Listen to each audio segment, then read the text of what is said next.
और इस वक्त हमारे साथ Delhi state public school management association के प्रेसिडेंट हैं मिस्टर आरसी जैन। उनसे बात करते हैं अब इस मुद्दे पर। जैन साहब, स्वागत है आपका टीवी9 भारतवर्ष पर।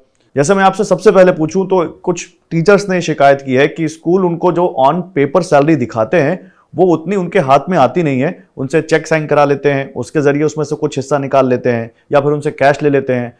धोखाधड़ी है ना, स्कैम है कि आप किसी को ऑन कैमरा ऑन पेपर बोल रहे हैं कि मैं 1 लाख रुपए सैलरी दे रहा हूं आपको, और फिर आप उससे पैसे वापस ले रहे हैं। ये हो सकता है कि उस स्कूल की फी का स्ट्रक्चर जिस हिसाब से हो उस हिसाब से उसकी टीचर्स की सैलरी या नॉन टीचिंग स्टाफ की सैलरी डिसाइड हो, लेकिन एक बार आपने पेपर पर डिसाइड दिखा दिया, आप खर्चे तो उतने ही दिखा रहे हो अपने कि हमने टीचर को सैलरी 1 लाख दी, लेकिन आप दे नहीं रहे हो उतना, आप उनसे पैसा वापस मांग रहे हो। ये तो स्कैम हुआ। नहीं, देखिए, ऐसा अगर कुछ स्कूलों में है तो मैंने अभी आपको बताया ना कि मुझे फाइल का पेड भी पूरा करना है।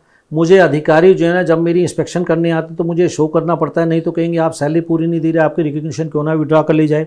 अगर रिकग्निशन विड्रॉ होती है तो उस हालात में जो बच्चे उसमें पढ़ते हैं उनके शिक्षा का संकट खड़ा हो जाएगा।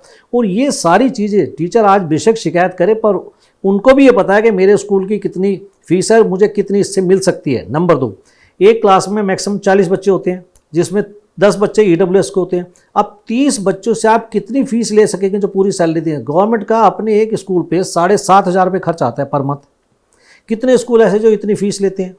तो सरकार को इस पर बैठ करके, जो तमिलनाडु में है, जो ये यूपी में है या हरियाणा में है, जब तक इसके ऊपर बैठ करके सरकार मैनेजमेंट के साथ बैठ के फैसला नहीं लेगी तब तक ये समस्या। तो आप कह रहे हैं ये सही है जो वो स्कूल पैसे दे के वापस ले लेते हैं? नहीं, मैं इसको सही नहीं मानता। हाँ। पर ये स्कूलों की मजबूरी है कि देखिए, आप स्कूल में सैलरी फीस के अलावा और कोई चार्ज नहीं ले सकती।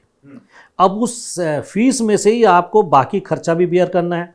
स्कूल की मेंटेनेंस का भी खर्चा है, गार्ड का भी खर्चा है, टीचर का भी खर्चा है, एडमिनिस्ट्रेटिव स्टाफ का भी खर्चा है। तो अगर आप उस हिसाब से देखें तो खाली फीस से वो गवर्नमेंट के नॉर्म्स पूरे नहीं हो सकते जो गवर्नमेंट एक्सपेक्ट करती है। उसके लिए सरकार को बैठना पड़ेगा।